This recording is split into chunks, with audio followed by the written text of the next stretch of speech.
What's going on, everybody? My name is Harmony, and welcome to a bit more of a different kind of review video and just different video for me in general today. We're actually going to be going over my full opinions on my microphone that I use for pretty much everything in terms of YouTube, which is the Neewer NW-7000 USB microphone. You are going to get the actual microphone itself, the Neewer NW-7000. It is an all-metal body with an all-metal grill as well, with obviously the port to plug it in as well, and of course you can actually put it in a disc mount or something right there as well without the shock. You're also going to get a windscreen, which should have been obvious, I guess. You're going to get a USB cable that obviously plugs into the microphone and then into your computer. You're going to get a shock mount. I think this thing is universal, so you can use. So even if you upgrade your mic later on in the future, I think you can still use this. And it does have this little like gold metal part that does come out. So if you need to put it on like a bigger thing instead of what this one does, like if your desk stand or your arm stand or floor stand, whatever, needs to be a little bit bigger, you can just put it in there and just take this part out and then just like toss it away for right now. I would not recommend getting rid of it though, because just in case you have to upgrade your stand or something. And of course you're going to get some documentation on how to operate it and how to install it on the back. So that was pretty much everything that you would normally get in the box. I don't have the box here with me anymore, but yeah, that's what you would get in it. I'm now moving the mic around so that you can see just how the polar pattern changes as I move around the microphone to see just how different it sounds from all of the different directions. I'm currently about 1 foot away from the microphone. Now I'd say I'm about 3 feet away from it. Now I'm about 5 feet away from the microphone. Now I'm as far away from the microphone that I could possibly get in this room. I am now currently banging on a mechanical keyboard to determine how much of my voice you hear over the sound of the keyboard that you can hear. Even though this isn't the most clickiest of mechanical keyboards, I will admit that. Now I'm showing you guys what the microphone sounds like in Audacity. I currently have the Audacity setting to about, 70%. So I'm going to drop it down to 0 and show you how it sounds as I turn it all the way up to 100. 25%.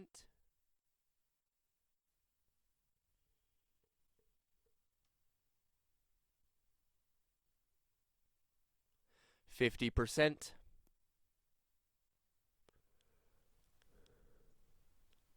75%. 100%. So yeah, after seeing all of that, I kind of do wonder about this microphone a little bit. So this is obviously the big thing though. Would I actually recommend this microphone? Not really, no. I actually don't recommend this microphone at all. It was kind of a bad purchase from me. Now the reason for me purchasing this was because I'd seen some reviews saying that this mic was actually decent. But after reviewing it for myself, no, it's not that good. Now, would it make a decent starter microphone? Yeah. I mean, you make a decent starter. Like, this thing isn't too bad. Like, not all Neewer products are terrible. This one is not that bad. Like I said, it would make a decent starter, but for long term, no. I would never use this thing for long term. In fact, I'm planning on upgrading this thing here in a couple of months because, well, I hate the way it sounds, basically. Okay, sorry about that. My dog was barking, had to cut some of that out. But yeah, like I said, I am planning on upgrading this microphone in a couple of months, so yeah, like I said, do recommend it as a good starter, not for long-term use. I would actually recommend upgrading from this, like, well, pretty much after like maybe a year or a few months after its use, because this thing, like I said, if you guys have seen my, like I said, if you guys listen to the audio that I use in my channel, that's obviously with this microphone, and it doesn't sound the best. And once again, it is omnidirectional, which means it records everything around here. So it's not the polar pattern that I would like. I would prefer it to just be like standard cardioid, which means it's just, just what's in front, not all the way around it. which means some people like omnidirectional microphones. If you're looking for an omnidirectional microphone for like maybe around what, $20, which is about what this costed, yeah, sure, go right ahead. This thing would be perfect for you. And like I said, does come with a pop filter, shock mount, and cable documentation, everything that you would need basically. Speaking of documentation, one second.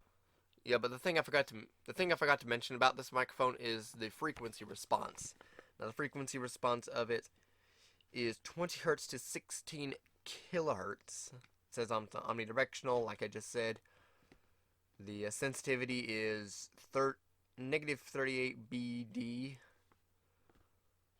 plus or minus 2 BD. If any of you know what that means, then enlighten me. I'm not that big, and I don't know all that much about microphones, so yeah. If any of you out there do know what that means, then yeah.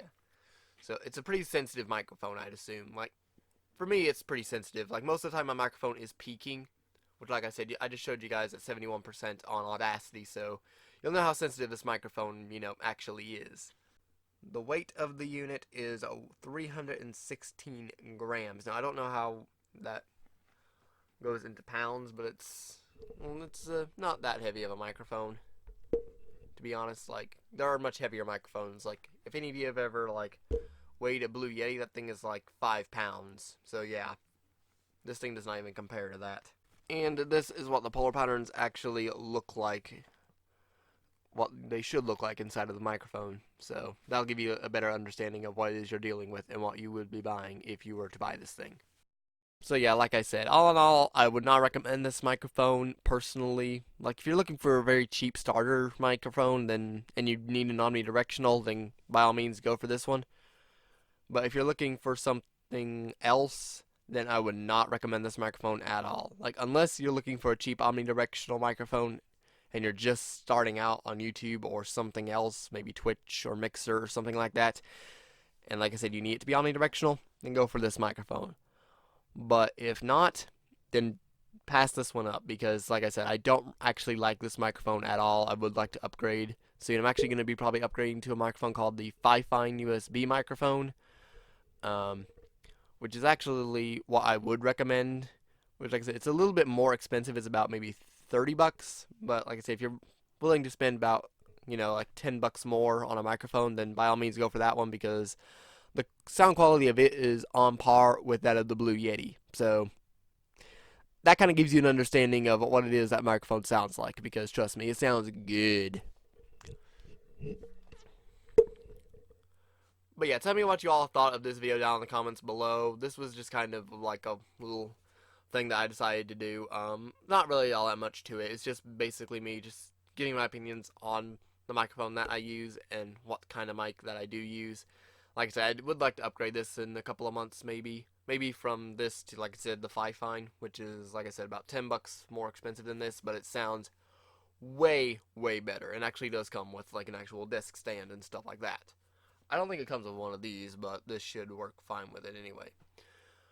But yeah, like I said, tell me what you all thought of this review down in the comments below, and would you also consider this microphone? And also let me know down in the comments below. And if you enjoyed this video, please do leave a big fat thumbs up, subscribe if you are new to the channel, and I will see you all in the next one. Bye, guys!